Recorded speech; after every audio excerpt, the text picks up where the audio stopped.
గురించి వాటికి సంబంధించి మీరు చదువుతున్నాం మీకు తెలిసిన అంశాలకి ఏం చెప్తారు? నాకు తెలిసిన అంశం అంటే 30 సంవత్సరాల క్రితం నేను కాలేజ్లో ఉండగా స్టూడెంట్స్లో చూసిన ఫీలింగ్ ఇప్పుడు నేను 30 years తర్వాత ఇప్పుడు స్టూడెంట్స్లో చూస్తున్నాను. అదంతా పోయింది అనుకున్నాను నేను. 2 సంవత్సరాల క్రితమే ఇంత ప్రివలెంట్గా ఉందని విషయం తెలిసింది. ఇప్పుడు సినిమా స్టార్ని లైక్ చేయాలంటే మన కులం ఆడై ఉండాలి, ఓటు వేయాలంటే మన కులం ఆడై ఉండాలి రాజకీయానికి. అది చాలా నాగరికమైన విషయం. నా ఉద్దేశంలో మనం ముందుకెళ్ళడం బదులు వెనక్కి వెళ్తున్నాం. ఈ దేశం నుంచి వదిలి ఈ దేశం వదిలి కెనడా, యూకే, యూఎస్ఏ వెళ్ళిన వాళ్ళు అక్కడ మళ్ళీ కుల సంఘాలు పెట్టుకొని అక్కడ డివిజన్ క్రియేట్ చేసుకుంటున్నారు. ఒక సోర్స్ నుంచి వచ్చిన మనుషులు అసలు హ్యూమన్ రేస్ అంతా ఒకటే అయినప్పుడు హ్యూమన్ రేస్లో మళ్ళీ ఇండియన్స్, జర్మన్స్, యునైటెడ్ స్టేట్స్ అని అలా డివిజన్ చేసుకోవడమే ఒక విధంగా నా ఉద్దేశంలో తప్పు. మనందరూ గ్లోబల్ సిటిజన్స్ అని నేను నమ్ముతాను.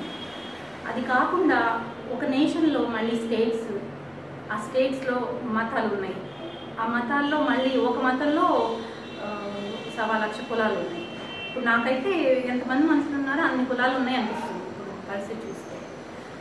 మొన్న ఏదో ఒక యూట్యూబ్ వీడియో చూసాను ఎవరితో, షాక్డ్ అనమాట. ఎందుకంటే ఎవరు ఆయన బ్లడ్ ఇవ్వడానికి వెళ్తే డాక్టర్ అడిగాడు, మీది ఫలానా కులం అండి అని. ఇది ఎలా తెలిసింది సార్ మీకంటే, మీ రక్త కణాలు కూడా ఒక క్రమశిక్షణతో ఉన్నాయండి, అందుకని గెస్ట్ చేశాను అని ఆయన డాక్టర్ అన్నాడు. ఆయన పబ్లిక్గా ఒక వేదిక మీద కొన్ని వందల మందికి అనౌన్స్ చేస్తున్నాడు. అంటే ఇలా ఈ కులంలో పుట్టినందుకు మనం గర్వించాలి, మన జన్మ తరించింది అని ఆయన అందరికీ చెప్తున్నాడు. యూత్ లీడర్ అంట. I was shock. ఎందుకంటే అది అనాగరికం అని కూడా తెలియని పరిస్థితిలో ఉన్నారు, అది అవివేకం అని కూడా తెలియని డార్క్నెస్లో ఉన్నారు. ఇప్పుడు యూత్ లీడర్స్ అలా మాట్లాడితే పెద్దవాళ్ళని ఏమనుకుంటాం? నెక్స్ట్ తరాలకు ఏం నేర్పుతున్నాం మనం? డివిజన్ నేర్పుతున్నాం బేసికలీ.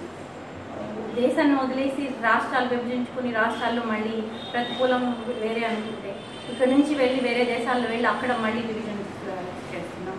యూకేలో కొత్తగా ఇప్పుడు కాస్ట్ ఫీలింగ్ ఎక్కువగా ఉందని కొత్త లా తీసుకురావడానికి ప్రయత్నాలు జరుగుతున్నాయట. అంటే ఈ కాస్ట్ ఫీలింగ్ ప్రజల్ని అఫెక్ట్ చేయకుండా ఉండడం కోసం దాన్ని నిర్మూలించాలని.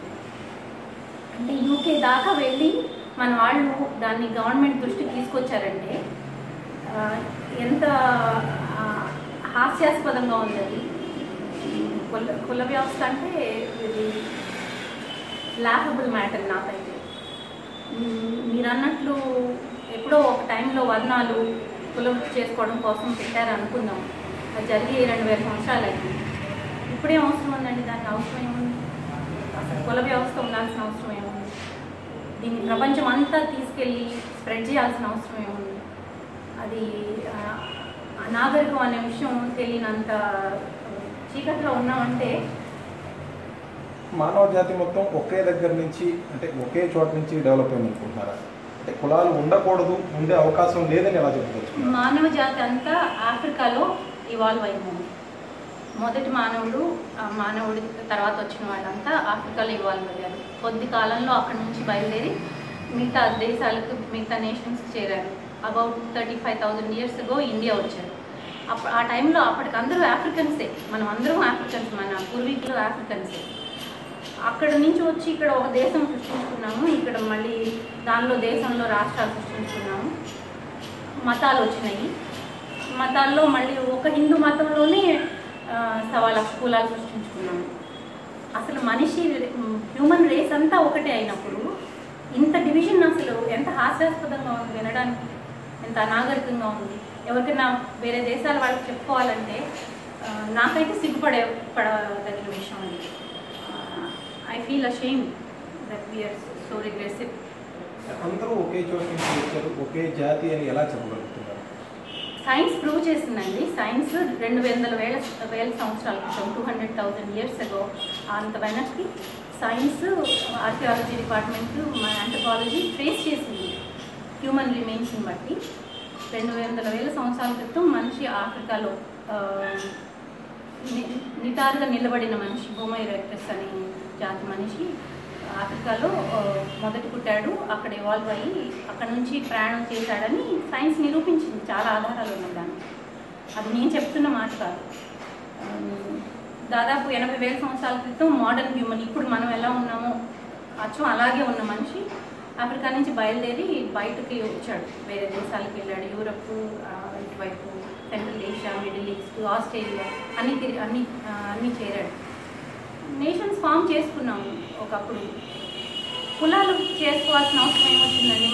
మన వేదిక్ టైంలో వర్ణ వ్యవస్థ సృష్టించారు. ఇప్పటి టైంలో what is the relevance for it, what is the need for it? దానికి ఏం సైంటిఫిక్ బేసిస్ లేదు.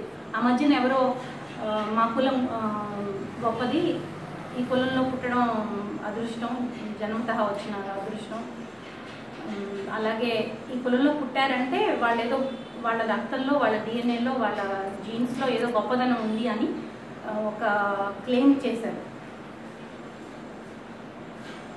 అది దానికి ఏ విధమైన సైంటిఫిక్ బేసిస్ లేదు. వాళ్ళు ప్రూవ్ చేస్తామని బయలుదేరారు. దానికి ఏ విధమైన ఛాన్స్ లేదు. ఎందుకంటే అందరం ఆఫ్రికా నుంచి వచ్చామని ఇందాక చెప్పాను కదా. మనం ట్రేస్ చేస్తే అక్కడి నుంచి వచ్చినట్టే తేలుతుంది. ప్రపంచంలోనే నలుమూలలను ఉన్న ప్రతి ఒక్కళ్ళు, భారతీయులు కానివ్వండి, వాళ్ళు జర్మన్ దేశస్తులు కానివ్వండి, యునైటెడ్ స్టేట్స్ వాళ్ళు కానివ్వండి, ఎక్కడ వాళ్ళైనా వాళ్ళ డిఎన్ఏ ట్రేస్ చేస్తే వాళ్ళు ఆఫ్రికా నుంచి వచ్చారని ప్రూవ్ అవుతుంది. దానిలో ఏమాత్రం సందేహం లేదు. దానికి నేను చెప్పనవసరం లేదు. సైన్స్ దాన్ని చాలా సంవత్సరాల క్రితమే ప్రూవ్ చేసింది. ఇప్పుడు మా అటెంప్ట్ ఏంటంటే, అసలు హ్యూమన్ రేస్ అంతా ఒకటైనప్పుడు కులాలకు అసలు అర్థం లేదు. మొత్తం మనుషులు, ప్రపంచంలో ఉన్న మనుషులంతా ఒకటే, ఒక సోర్స్ నుంచి వచ్చారు, ఒక తల్లి బిడ్డలే అయినప్పుడు అసలు కులాల పేరుతో ఒక మతం వాళ్ళు కొట్టుకోవడం, మాదంటే మాది గొప్ప అని చెప్పడం చాలా దురదృష్టకరమైన విషయం.